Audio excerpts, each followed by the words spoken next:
Hello everybody and welcome back to my channel. So today I am trying out these Faber-Castell water-soluble graphite pencils. I was at my local Officeworks the other day and these caught my eye because they're, like sketching pencils. However, apparently you can dissolve the graphite with water and they even come with a paintbrush. They kind of make me think of a graphite sketching pencil that's also a watercolor pencil. I don't know, they just seemed so interesting, so I had to buy them and see what the fuss was about. So this pack comes with 5 pencils and obviously a paintbrush, and the pencils include HB, 2B, 4B, 6B, and 8B. So we have a good range of light and dark graphite, and yeah, let's try these out. So first up, I'm going to do a little bit of a swatch here just in my sketchbook. I just want to see how these go, how dark and how light they are, as well as test out the, water soluble aspect. The HB feels really nice and light. The lead inside is quite hard, so it's pretty good to get a nice sort of sharp line, as you can see. And of course, the higher the number you go with the B pencils, the darker and softer the lead is. And I have to say, they get really dark and soft. Now I just want to get some water, so I have my little water container here. Let's fill it with some water. Look, we have some water. That was quite quick, don't you think? Anyways, so now we're just going to get this, sit it here, and I'm going to grab my paintbrush and just dip it in the water a little bit, swishy around a bit, and then we are going to wet these little swatches I have here and see how far we can spread the pigment. Now this one here is the HB, so it's quite light, as you can see, and I'm quite impressed with how much of that pencil really dissolves in the water. You can't really see any of the lines that I sort of sketched out to begin with. It all just dissolves nicely and activates quite well, so I'm pretty impressed with that. So you have a medium darkness one here, and of course the really dark, really soft pencil. And I have to say, once the water touches it, it goes so pigmented and dark, and you can spread that ink so far. And honestly, I am very, very, very impressed. After this, let's just do some tests here. As you can see, I drew down onto some wet paper to see how it worked, and the lines stayed quite crisp.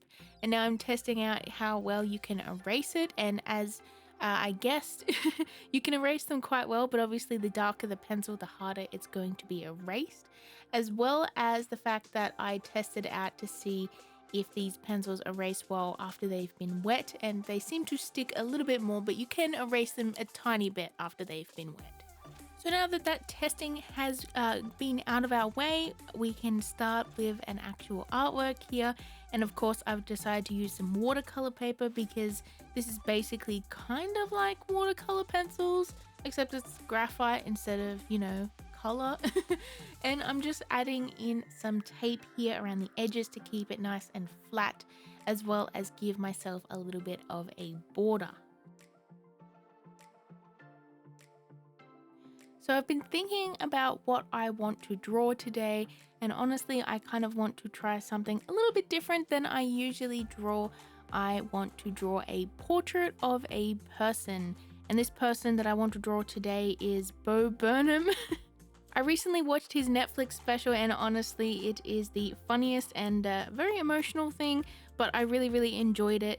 And yeah, I felt inspired today to do a bit of a fan art portrait of him and just see what happens. Also, I find with drawing in black and white, a portrait is quite a good thing to do because it is a little bit easier than, doing something that's going to have heaps of color. Portraits themselves look really nice in black and white. And yeah, so let's just continue this sketch.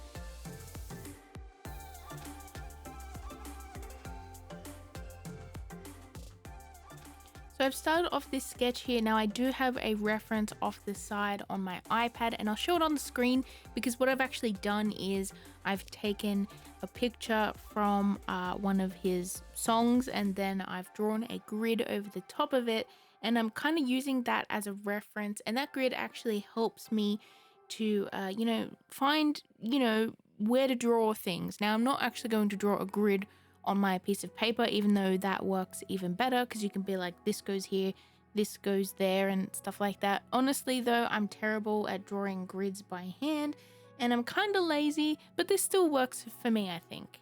What I've also done is I have on my iPad just drawn over his face just with some details to give me a bit of a better visualization of the sketch before you actually draw in all of the different shades, and that has the exact same grid over it as well.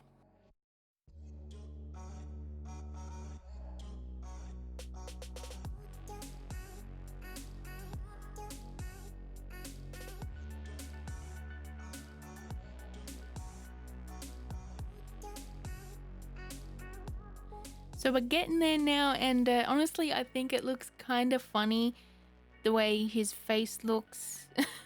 Honestly though, that's because mainly it is weird when you draw over, a face with like line art, because you're gonna have like weird lines for things like, wrinkles and lips and stuff like that. But I'm hoping this drawing will make more sense once I add in all of the shades and erase some stuff as well.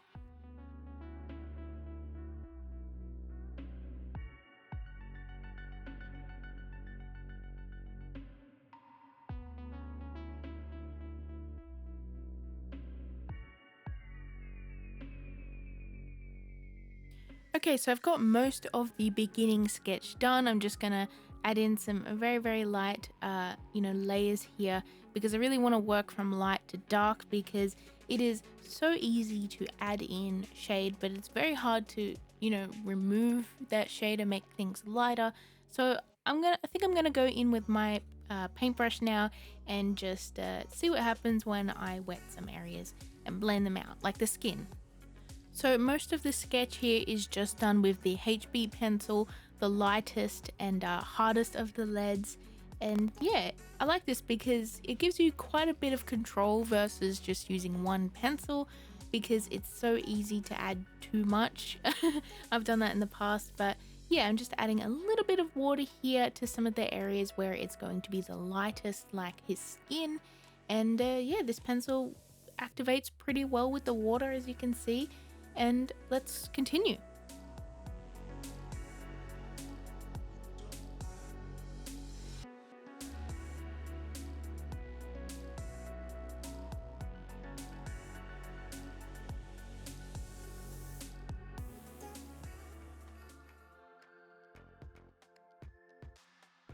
I kind of think I like these better than watercolor pencils, to be honest.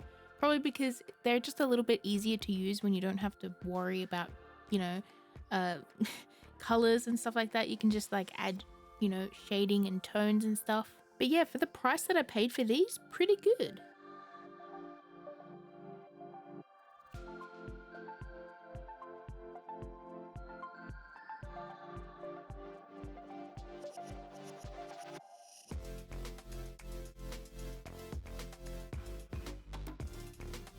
Okay, so what I've done now is I've added in with really, really dark pencil, just areas like the sunglasses, as you can see here, and inside his mouth. And I'm just about to add in some water and see how dark these go. I think this part of the drawing is where it's really going to start to come to life. And yeah, look at that darkness. Once you add that water, it just like deepens it so much, and it just becomes so much more lively, I think. And I think my choice of paper as well, I used like a rough grain watercolor paper, was probably a pretty good choice, because it grabs a lot of that pigment to be later wet down on the page and be really nice and deep.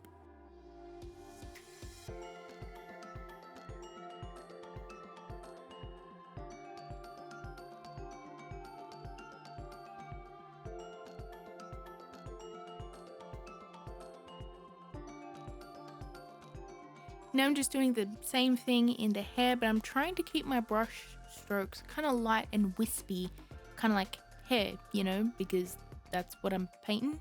I've got some lighter tones up here near the top of the illustration, and yeah, just building up shadow slowly.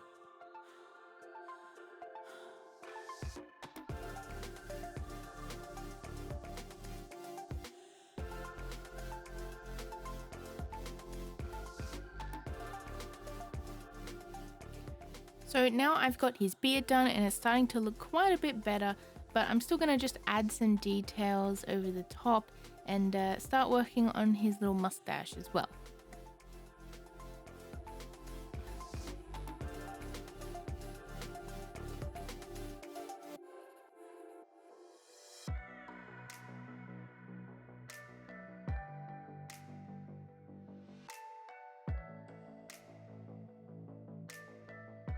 So I've decided he looks kind of a little bit weird with like a singing facial expression and no microphone in front of him. So I've decided to draw in the microphone that he was using. So yeah, this is me drawing a microphone. Interesting. I'm also talking into a microphone.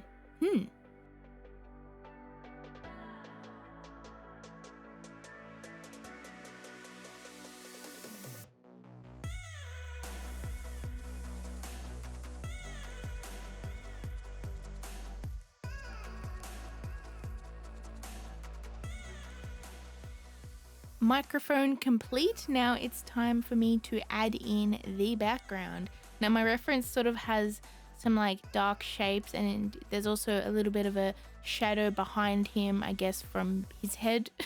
So I'm just basically going to follow my reference and see how well I can copy that. Now I'm using a mixture of pencils here. Some of my pencils are a little bit dull now, and silly me didn't, you know, pack a sharpener with me, so I don't have a sharpener, so I'm just gonna have to deal with what I have, but I think I can get through this pretty well. Adding in that water is going to be a big help for blending, especially in the background, so yeah.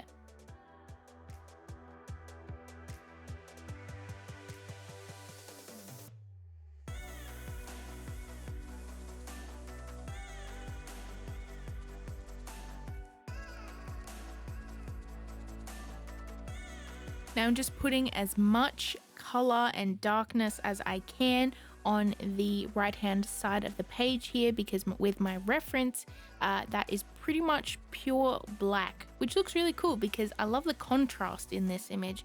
So I'm just like pushing extremely hard, trying to get all I can out of these pencils, especially since I can't sharpen them because I'm an idiot.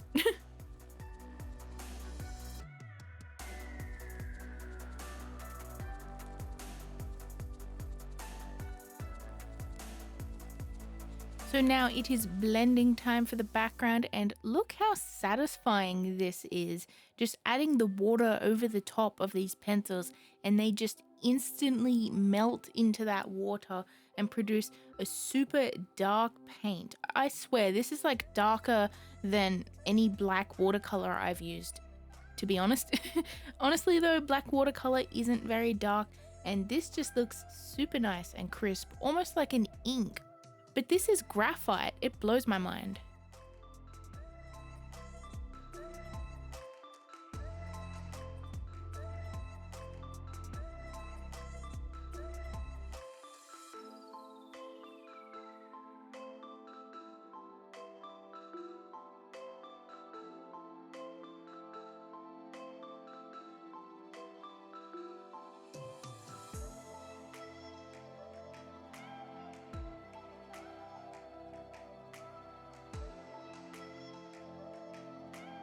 So here it is, pretty much almost finished now. I just got a few little touch-ups here and there, like on the hair and stuff like that. And honestly, these were super fun to draw with, and I am so surprised because I didn't even buy these for that much. They were quite affordable, you know, it's just a few pencils, but I made a really nice detailed artwork of Bo Burnham.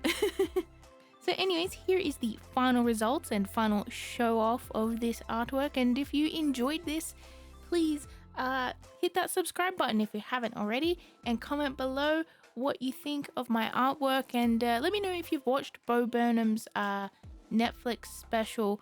It honestly blew my mind a little bit.